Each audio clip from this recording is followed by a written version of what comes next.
اللہ پاک ان آیات میں اپنی عظمت، اپنی کبریائی اور جلال کے بارے میں ذکر فرماتے ہیں۔ الذی خضع له کل شیء ودانت له الاشیاء، جس کے آگے ہر چیز جھکتی ہے اور تمام چیزیں اور مخلوقات جس کے آگے ذلیل ہے، اللہ کے آگے جھکنے والی ہے۔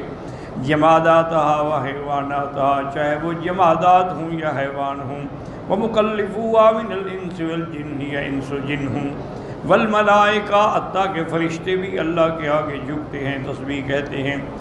فأخبر ان کل ما له ذل یتفیع ذات الیمین و ذات الشمال، اور اللہ خبر دیتی ہیں کہ ہر وہ چیز جس کا سایہ ہے وہ ڈھلتا ہے، کبھی دائیں کبھی بائیں ہے، بکرۃ و عشیہ، صبح اور شام کو، وہ اسی حالت میں گویا کہ اللہ کو سجدہ کر رہا ہے۔ فإنہ ساجد بذلہ للہ تعالی، وہ اس سائے کے ذریعے اللہ تعالیٰ کے آگے سجدہ ریز ہے۔ قال مجاہد اذا زالت الشمس سجد کل شیء للہ، جب سورج زوال ہوتا ہے تو ہر چیز اللہ کے آگے سجدہ ریز ہو جاتی ہے۔ وَقَذَا قَالَ قَتَادَةُ وَالضَّحَاكُ وَغَيْرِهِمْ وَهُمْ دَاخِلُونَ، ہر چیز اس کے آگے حقیر ہے، صاغرون۔ وقال مجاہد ایضاً سجود کل شیء فیہ، حضرت مجاہد فرماتی ہیں کہ ہر چیز کا سجدہ جو ہے اس کا سایہ ہے۔ وذکر الجبال، جیسے پہاڑوں کا سایہ ہے، درختوں کا سایہ ہے۔ قال سجودها فیہ، اس کا جو سایہ ہے گویا کہ وہ اللہ کے آگے سجدہ ریز ہے۔ وقال ابو غالب الشیبانی امواج البحر صلاتہ، حتیٰ کہ دریا کی موجیں جو ہیں وہ بھی اس کی تسبیح کہہ رہی ہیں۔ وَنَزِلَهُمْ مَنزِلَةَ مَنْ يَعْقِلُ، اور اللہ نے ان کو یعنی اس کے مقام پہ رکھا ہے جو عقل والے ہیں۔ اذا اسند السجود الیہم، کہ اللہ نے سجدے کو ان کی طرف منسوب فرمایا ہے کہ سجدا للہ۔ وَلِلَّهِ يَسْجُدُ مَا فِي السَّمَاوَاتِ وَمَا فِي الْأَرْضِ مِن دَابَّةٍ، ہر چیز۔ وَلِلَّهِ يَسْجُدُ مَن فِي السَّمَاوَاتِ وَالْأَرْضِ طَوْعًا وَكَرْهًا وَظِلَالُهُم بِالْغُدُوِّ وَالْآصَالِ، چاہیں یا نہ چاہیں سب اللہ کے آگے سجدہ ریز ہیں صبح و شام۔ والملائکۃ وہم لا یستکبرون، اے تسجد للہ، فرشتے بھی اللہ کے آگے سجدہ کرتے ہیں، غیر مستکبرین عن عبادتہ، وہ اللہ کی عبادت سے اعراض نہیں کرتے، تکبر نہیں کرتے۔ یخافون ربهم من فوقہم، اے یسجدون خائفین وجلین من الرب جل جلالہ، وہ اللہ کی عظمت سے، اللہ کے جلال سے خوف میں ہیں اور اللہ کے آگے تسبیح و تقدیس میں ہیں۔ وَيَفْعَلُونَ مَا يُؤْمَرُونَ، اے مصابرین علی طاعتہ تعالی وامتثال اوامرہ وترک زواجرہ، اور جتنے فرشتے ہیں وہ اللہ کی فرما برداری پہ لگے ہوئے ہیں، اللہ کے اوامر کی امتثال کرتے ہیں، اور جس سے اللہ نے روکا ہے وہ رکے ہوئے ہیں۔ اب اللہ فرماتے ہیں وَقَالَ اللَّهُ لَا تَتَّخِذُوا إِلَٰهَيْنِ اثْنَيْنِ إِنَّمَا هُوَ إِلَٰهٌ وَاحِدٌ فَإِيَّايَ فَارْهَبُونِ وَلَهُ مَا فِي السَّمَاوَاتِ وَالْأَرْضِ وَلَهُ الدِّينُ وَاصِبًا أَفَغَيْرَ اللَّهِ تَتَّقُونَ وَمَا بِكُم مِّن نِّعْمَةٍ فَمِنَ اللَّهِ ثُمَّ إِذَا مَسَّكُمُ الضُّرُّ فَإِلَيْهِ تَجْأَرُونَ ثُمَّ إِذَا كَشَفَ الضُّرَّ عَنكُمْ إِذَا فَرِيقٌ مِّنكُم بِرَبِّهِمْ يُشْرِكُونَ لِيَكْفُرُوا بِمَا آتَيْنَاهُمْ فَتَمَتَّعُوا فَسَوْفَ تَعْلَمُونَ۔ يخبر تعالیٰ انہ لا الہ الا ہو، کوئی معبود برحق نہیں مگر اللہ، وانہ لا ينبغي العبادۃ الا لہ وحدہ لا شریک لہ، اور اللہ کے سوا کسی کو زیب نہیں دیتی عبادت، ہر قسم کی عبادت اسی کے لیے ہے جو واحد ہے، جو لا شریک ہے۔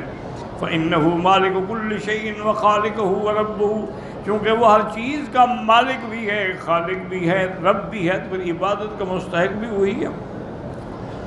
وَلَهُ الدِّينُ وَاصِبًا، قال ابن عباس ومجاہد وإکرمۃ ومیمون بن مہران وسدی وقتادہ وغیر واحد، اے دائماً، اے اسی کا دین جو ہے وہ خالص ہے اور ہمیشہ رہنے والا۔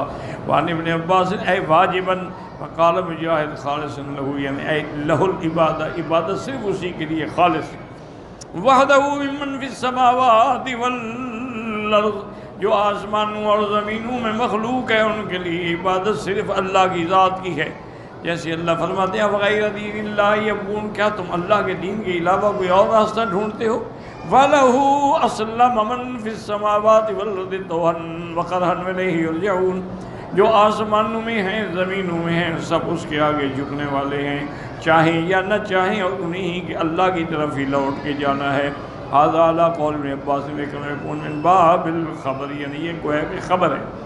وَأَمَّا عَلَى قول مجاہد يكون من باب الطلب، یعنی یہ اے ارہبوا، ڈرو اللہ سے، ان تشرکوا بی شیئا، اللہ کے ساتھ کسی کو شریک نہ کرو، وَأَخْلِصُوا لِي الطاعَةَ، اللہ فرماتے ہیں خالص میری فرما برداری کرو، كقولہ تعالی الا للہ الدین الخالص، صرف اسی کے لیے۔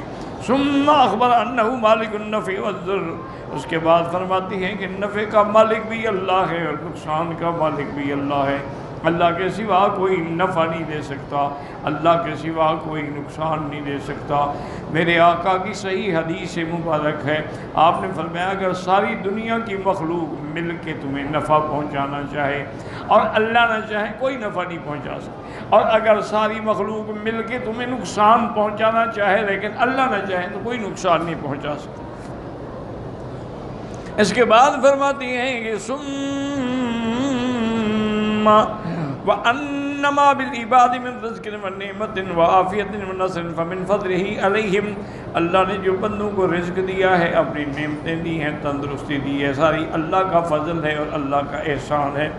ثُمَّ إِذَا مَسَّكُمُ الضُّرُّ فَإِلَيْهِ تَجْأَرُونَ، أَيْ لِعِلْمِكُمْ أَنَّهُ لَا يَقْدِرُ عَلَى إِزَالَتِهِ إِلَّا هُوَ فَإِنَّكُمْ عِنْدَ الضَّرُورَاتِ تَلْجَؤُونَ إِلَيْهِ وَتَسْأَلُونَهُ وَتُلْحُونَ فِي الرَّغْبَةِ إِلَيْهِ مُسْتَغِيثِينَ بِهِ، اور جب تمہیں کوئی تکلیف ہوتی ہے تو پھر اللہ کیوں جانتے ہیں کہ اللہ کے سوا کوئی اس تکلیف کو نہیں ہٹا سکتا، کوئی اس ضرورت کو تو ضرورت کے وقت اسی کے آگے گڑ گڑاتے ہیں، اسی کے آگے مانگتے ہیں، اسی کے آگے استغاثہ فریاد کرتے ہیں۔ جیسے اللہ فرماتے ہیں اذا مسکم الضر فی البحر ضل من تدعون الا ایاہ، جب تمہیں دریا کے اندر کوئی طغیانی آ جائے پھر ہر چیز بھول جاتے ہو مگر اللہ۔ فلما نجاکم من البر اعرضتم، اور جب اللہ تمہیں نجات دے دیتے ہیں، اللہ تمہیں خشکی کے پہنچا دیتے ہیں تو پھر اللہ کی توحید سے اعراض کر دیتے ہو، کیونکہ انسان ہے ہی ناشکرا۔ وقال هاؤنا ثم اذا کشف الضر عنکم، جب اللہ مصیبت ٹال دیتے ہیں اذا فریق منکم بربہم یشرکون، پھر تم میں سے ایسے بھی ہیں کہ جو اللہ کے ساتھ شرک کرتے ہیں۔ لیکفروا بما آتیناہم، یعنی اسی لیے انہوں نے اللہ نے تمہیں بچایا تھا کہ تم کفر کرو۔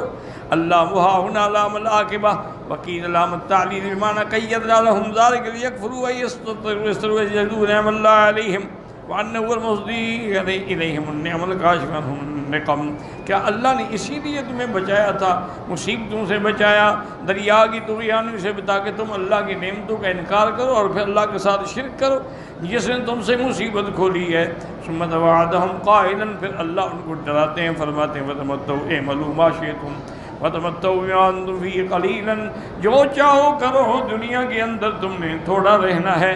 فَسَوْفَ تَعْلَمُونَ، آگ ذَلِكَ، اس کے بعد تمہیں نتیجہ مل جائے گا کہ تمہارے کفر کی سزا کیا ہے۔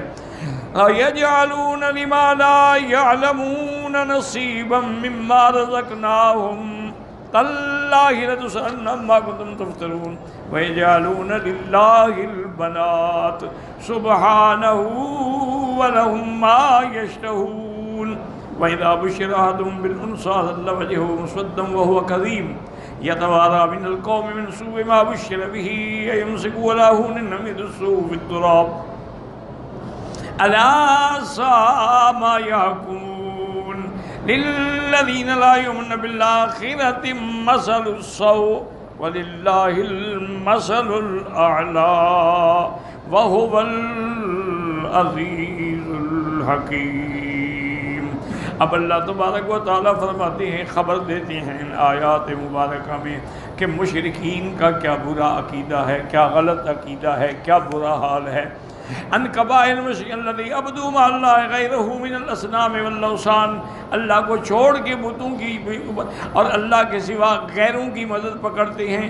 وَجَعَلُوا لِلْأَوْثَانِ نَصِيبًا مِّمَّا رَزَقَهُمُ اللَّهُ، اور انہوں نے اپنے بتوں کے لیے بھی اور جن کی عبادت کرتے ہیں ان کے لیے بھی حصہ مقرر کر رکھا ہے، اور ان کا عقیدہ یہ ہے کہ ھذا للہ بزعمہم، یہ تو اللہ کا ہے، وھذا لشرکائنا، اور یہ حصہ جو ہے ہمارے شرکاء کا ہے، وما کان لشرکائہم فلا یصل الی اللہ، اور جو حصہ ان کے شرکاء کا ہے وہ اللہ کو نہیں پہنچتا، وما کان للہ وصل شرکائہم، اور جو اللہ کا حصہ ہے وہ ان کے شرکاء کو پہنچ جاتا ہے۔ ساء ما یحکمون، اللہ نے فرمایا دیکھو کتنا برا فیصلہ کیا ہے۔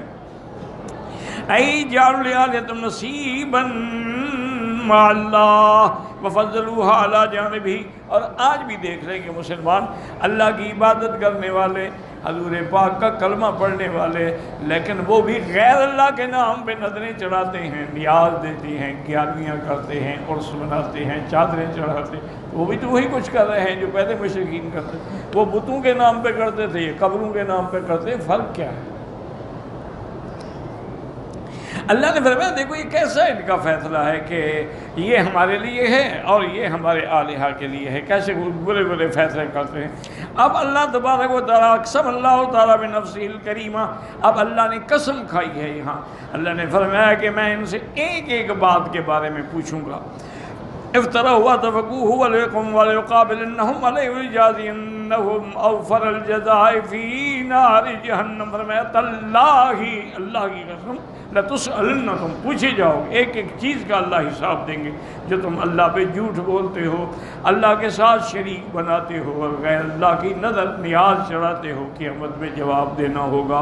ثم اخبر تعالیٰ عنہم انہم جعلوا الملائکۃ الذین هم عباد الرحمن اناثا، اس کے بعد اللہ نے فرمایا اور ان کا برا عقیدہ دیکھو کہ انہوں نے فرشتوں کو اللہ کی بیٹیاں بنا دیا ہے۔ وہ کہتے ہیں یہ اس لیے چھپے ہوئے ہیں نا، ہمیں نظر نہیں آتے کہ اللہ کی بیٹی ہیں، اللہ نے اپنے بیٹیوں کو پردے میں رکھا ہوا ہے۔ وَجَعَلُوا بَنَاتَ اللَّهِ فَعَبِدُوهَا مَعَهُ، اللہ کی بیٹیاں بنائیں پھر ان کی بھی عبادت کی۔ فَأَخْطَأُوا خَطَأً كَبِيرًا فِي كُلِّ مَقَامٍ هَٰذِهِ الْمَقَامَاتِ الثَّلَاث، اللہ نے فرمایا انہوں نے بہت بڑا گناہ کیا ہے۔ فَنَسَبُوا إِلَيْهِ، تعالیٰ اللہ کی طرف نسبت کی، أَنَّ لَهُ وَلَدًا وَلَا وَلَدَهُ لَهُ، ان نے اللہ کی طرف اولاد کی نسبت کی، اللہ اولاد سے پاک ہیں۔ ثم أخص القسمين، پھر انہوں نے یہ بھی بری بات کی کہ اولاد بھی بنائی اللہ کی طرف، بنائی بھی لڑکیاں، وَهُمْ لَا يَرْضَوْنَ، اپنے لیے لڑکی پسند نہیں ہے لیکن اللہ کے لیے لڑکیاں ہیں۔ كما قال لكم الذكر وله الأنثى، تم اپنے لیے لڑکے چاہتے ہو، خدا کے لیے لڑکیاں، تلك إذا قسمة ضیزى، کتنی بری تقسیم ہے۔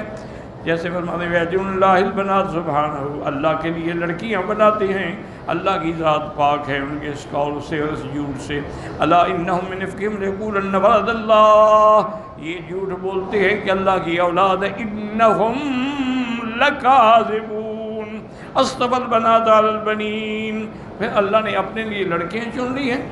مَا لَكُمْ كَيْفَ تَحْكُمُونَ، کیسے برے برے فیصلے کرتے ہو۔ وَلَهُم مَّا يَشْتَهُونَ أَن يَخْتَارُوا لِأَنفُسِهِمْ الذُّكُورَ وَيَعْرِفُونَ لِأَنفُسِهِمْ مِنَ الْبَنَاتِ الَّتِي نَسَبُوهَا إِلَى اللَّهِ، تم اپنے لیے لڑکے پسند کرتے ہو اور لڑکیوں سے نفرت کرتے ہو۔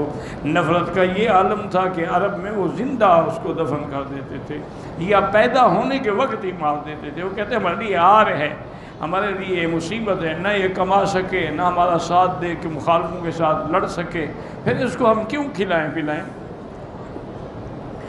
فرماتے ہیں اس کے بعد اللہ تبارک و تعالیٰ نے کہ تعالی اللہ عن قولہم علوا کبیرا، وَإِذَا بُشِّرَ أَحَدٌ بِالْأُنثىٰ ظَلَّ وَجْهُهُ مُسْوَدًّا كَثِيبًا مِّنَ الْهَمِّ، جب کسی کو خبر ملتی ہے کہ تیرے گھر میں لڑکی پیدا ہوئی تو اس کا چہرہ سیاہ ہو جاتا ہے، وَهُوَ كَظِيمٌ، غصے میں بھرا ہوتا ہے، ساکتٌ مِّن شِدَّةِ مَا هُوَ فِيهِ مِنَ الْحُزْنِ يَتَوَارَىٰ مِنَ الْقَوْمِ أَن يَكْرَهُ، اب لوگ کہتے ہیں کوئی مجھے ملے ہی نہ، کوئی دیکھے ہی نہ کہ میری لڑکی پیدا ہو گئی۔ من سوء ما بشر به يمسك له هون ام يدسه في التراب، اب وہ سوچ رہا ہے کیا میں ذلت کے ساتھ لڑکی کو رکھوں یا اس کو زمین میں جا کے دفن کر دوں۔ اے یعدوا ويدفنا في حیۃ، یعنی وعدل بنات کے زندہ لڑکی کو دفن کرنا. کما کانوا یصنعون فی الجاہلیہ افمن یکرہونہ ھذہ الکراہۃ ویعبدون انفسہم. اللہ نے فرمایا جس کو تم خود اپنے لیے اتنا مکروہ سمجھتے ہو وہ اللہ کے لیے پھر وہی بیٹیاں بناتے ہو.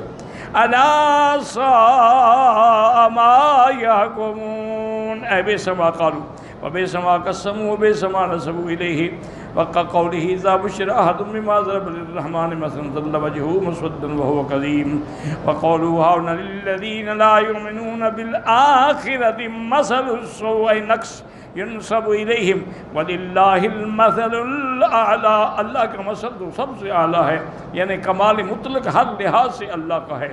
وہ منصوب الیہ وهو العزیز الحکیم. اور اللہ جو ہیں وہ غالب بھی ہیں اور حکمت والے بھی ہیں. واللہ اعلم.